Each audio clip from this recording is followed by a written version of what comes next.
안녕하세요. 코비세 피터입니다. 네, 오늘은 리플에 관련된 이야기를 주로 말씀드리고 끝에 그 김치 프리미엄에 대한 얘기도 잠깐 언급하고자 합니다. 이제 리플 가격이 엄청난 상승세를 보이고 있죠. 지금 1달러로 윗돌고 있는데 제가 지난번 커피 브레이크 에피소드에서 4월 6일이 중요한 날짜가 될 거라고 말씀드린 바가 있습니다. 그 이유는 4월 6일, 미국 시간 4월 6일에 미국 법원에서 SEC가 비트코인과 이더에 관련돼서 왜 증권이 아니라고 판단을 내렸는지에 관련된 문서를 공개를 하라는 신청을 이제 리플 측에서 했었는데 그 신청을 받아들이냐 안 받아들이냐에 대한 결정을 오늘 미국 법원에서 판단을 내리는 그런 히어링이 있는 날이었던 거죠. 이 히어링을 듣기 위해서 한 500명 정도까지 참석할 수 있는 컨퍼런스 콜 라인을 설정을 했었는데 이게 전부 다 꽉 다 차버렸다고 합니다. 그러니까 얼마나 많은 사람들이 오늘 그 법원 판결에 관심을 갖고 있었는지 보여주지 않았나 이렇게 생각이 드는데요.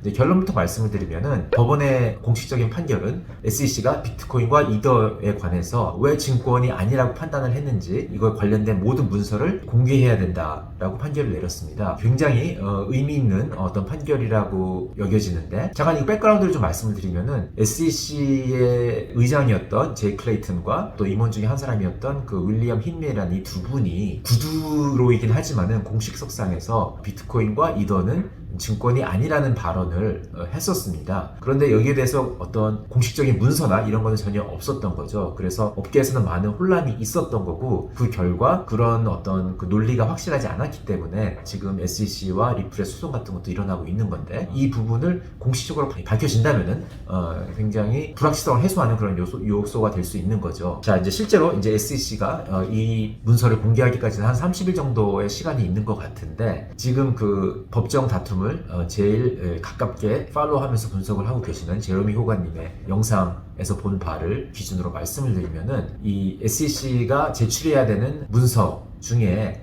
만일 이번 소송에 많이 불리한 내용이 들어있다면은 SEC 측은 이 증거를 제출하기 이전에 리플 측과 합의로 이번 소송건을 마무리할 가능성이 굉장히 크다는 얘기를 하고 있습니다. 한 30일 정도의 시간이 있는 걸로 제가 이해를 하고 있는데 또 이 30일 사이에 일어나는 일 중에 하나가 4월 12일 주에 있을 게리 갠슬러의 SEC 의장 최종 컨펌이죠. 그래서 만약에 게리 갠슬러가 이제 SEC 의장으로서 취임을 하게 되면은 SEC가 이 굉장히 지금 중요한 소송건인데 지금 SEC가 다루고 있는 소송건 중에 이것만큼 중요한 건 없는 것 같아요.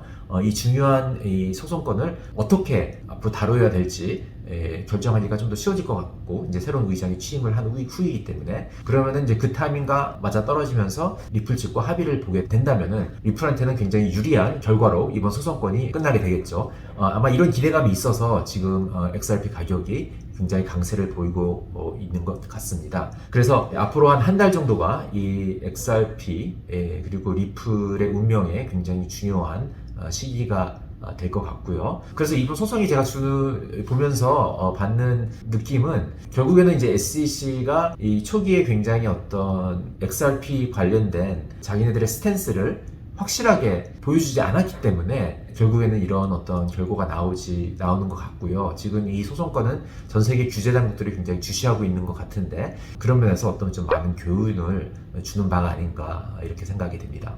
두 번째로 그 김치 프리미엄에 대한 말씀을 좀 드리려고 하는데요. 이제 김치 프리미엄에 대한 보도가 해외 언론에서도 많이 거론이 되고 있어요. 지금 현재 한 15% 이상의 프리미엄이 형성이 되고 있는데 여러분들 그 김치 프리미엄을 확인하고 싶으시면은 저희 이번에 새로 업데이트를 한 코빗 2.0 웹을 방문을 하시면은 김치 프리미엄을 쉽게 확인을 할 수가 있습니다.